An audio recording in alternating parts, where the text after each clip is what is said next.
Hello guys. What? Hello guys, this is Mick Spartan, and the first beta gameplay in Halo Reach. So if you didn't know, there's a reticle bloom in Reach, where like every time you shoot, the reticle gets bigger, so your gun is less accurate. And about a year after Reach came out, which is October 4th, this beta came out.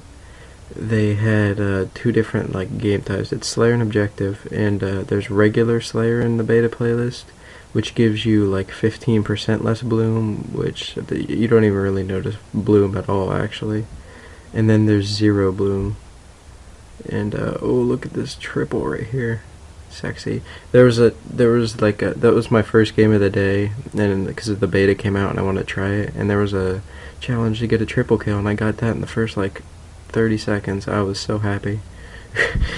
And so yeah, I talked about the beta playlist. I haven't been playing actually many video games lately, and sorry I haven't uploaded. That's kind of why I haven't played many video games lately. Been doing other things, but I have this. Oh, I guess it's Sunday. I guess I could have done a video earlier, but I have this weekend off. I have been kind of busy. Friday I went to check out Penn State with my mom, and there I was testing out the reticle bloom. So it's like, I guess it still does have some reticle bloom, and then my friend told me later that there's a playlist where they only take down 15% of it. But anyways, yeah, I went to Penn State, checked that out with my mom. Penn State was amazing. Like, I live in Pennsylvania, and you always see Penn State games, and I guess I always took it for granted. It's like, oh, everyone I talked to at my school was like, where do you want to go? They're like, I don't know, but if I can get into Penn State, I could go.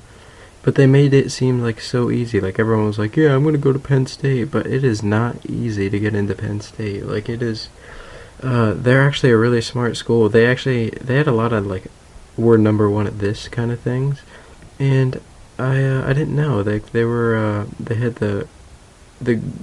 number one in the biggest alumni in the entire world, and they were like first in the US and second in the world in something else. I forget what it was. And they actually have like a lot of classes. Their campus was actually bigger than Pitt's, I'm pretty sure. And Pitt was in a city, and I mean, I guess State College is, that's where Penn State is. I guess State College is kind of a city, but it's not like a big city. Like, if I mentioned State College probably to an out-of-stater, they'd be like, where's that? And I'd probably have to tell them what state, and I'd probably tell them like Central Pennsylvania and whatever. But yeah, it had enough people to be a city, but it felt kind of like a suburban. Like, sometimes you get nervous when there's like a lot of people around when they're walking around. But actually, I wasn't like, I don't get that nervousness when like the class came out, because we went on Friday, so people were still taking classes. I went in on Friday, and so they got out of class, and like everyone's moving around, and I wasn't like kind of nervous or like wondering like, oh, what would this be like? It just kind of worked with me. And then we ate. They even provided lunch. Oh, wait, I gotta tell about when we were taking we had an information session, then campus tour, and then we ate. They gave us free lunch, which was amazing. Their free lunch is amazing. But during the campus tour, look at that, I aimed for that light. That was pretty epic. During the campus tour, we were walking around to this one place after like the people have gotten out, and the band was kind of playing around, and then we came to this one building. I don't know what building it was, and they did like where they make I don't know, like an arch with their hands, like one people on one side, one with the other, and they were like, yeah, Penn State, and then you just you walk under it, and it was really funny. And that was so awesome that they did that, and they were like, yeah, come to Penn State. They were like, they're all so happy. Like, not I don't know if I want to talk that, but I went to Carnegie Mellon. I didn't like it. That was in Pittsburgh. And when they didn't provide us lunch, but we wanted to see if... Hey, Dad.